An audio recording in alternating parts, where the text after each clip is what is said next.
Pour cette vidéo de 100% vidéo Fujifilm, je vais te donner l'une des informations les plus importantes si tu viens à filmer avec les simulations de film sur ton Fujifilm X-H2 comme ton X-H2S. C'est parti! Comme à l'habitude, je remercie toutes celles et ceux qui me font confiance pour mes masterclass et mes luttes Fujifilm, dont le lien se trouve en description. Pour cette vidéo, je voulais te donner une information importante si tu viens utiliser les simulations de film avec ton Fujifilm X-H2 comme ton X-H2S. En fait, cela est lié au codec que tu vas choisir pour enregistrer ta vidéo. Tu dois prendre conscience que entre l'utilisation du All-Intra et du Longop et toute la gamme du ProRes, donc toutes les variantes du ProRes, HQ, LT et 422, tu vas avoir en fait un changement de plage de dynamique. Alors soit il s'agit d'un changement de plage de dynamique ou soit il s'agit d'une gestion du contraste qui est différente. J'arrive pas à savoir si c'est l'un ou si c'est l'autre. J'ai envoyé cette question à Fujifilm Belgique qui va certainement le relayer de toute façon à Fujifilm Tokyo. J'espère avoir une information par rapport à cela. Si c'est le cas, de toute façon, je le mettrai, je viendrai à l'actualiser avec un commentaire qui sera épinglé dans cette vidéo. En attendant, je n'ai pas la question, mais je te joue ici deux exemples où tu peux voir où je m'enregistre face caméra en Eterna. Alors l'un est exactement ce que je fais ici, c'est-à-dire que c'est de la 4K Eterna. Je suis sur du Longop 422 en 100 mégabits par seconde. Pour une face caméra, c'est très bien.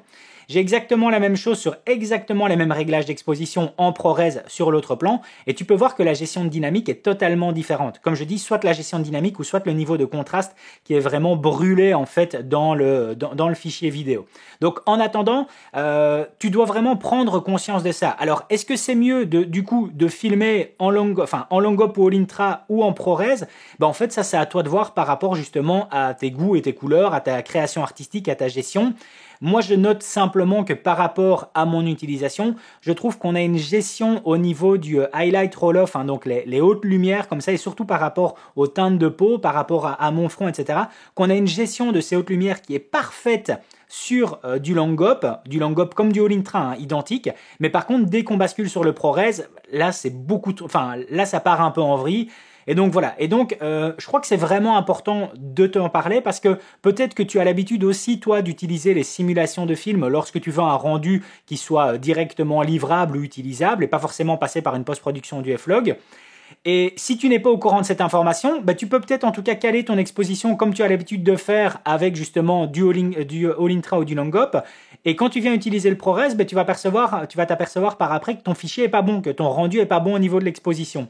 Tu vas peut-être te dire, mince, j'ai loupé quelque chose. Non, c'est juste qu'entre les deux, tu as justement un switch, soit de plage de dynamique ou soit de gestion de contraste. Donc je pense que cette vidéo c'était important de te la faire et de t'en parler, toujours pour justement partager et discuter par rapport à cet univers vidéo de Fujifilm. Et d'ailleurs, si tu as justement une idée, si tu as des connaissances techniques qui sont supérieures aux miennes et sur lesquelles tu viendras te dire, écoute David, non, c'est plus ça que ça, n'hésite pas à me le dire en commentaire. On est là pour partager. Et puis bien entendu, si tu as d'autres questions sur l'univers vidéo Fujifilm, n'hésite pas à parcourir le reste de ma chaîne car il y aura certainement une autre vidéo qui viendra à répondre à l'une de tes questions. Je te dis à tout de suite dans une autre vidéo.